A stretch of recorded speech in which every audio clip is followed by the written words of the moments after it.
sistema de llevarse la basura aquí. Me dejó la basura porque no la saqué a tiempo.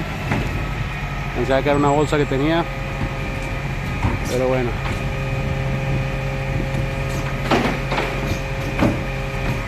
Son uno de los tipos de basura. Hay tres tipos. Esa es la parte que es papel, la otra que es plástico, que solamente se saca en bolsas transparentes, unas ciertas bolsas especiales, y la otra es desechos como de comida y vainas así. Esa parte otro diferente container.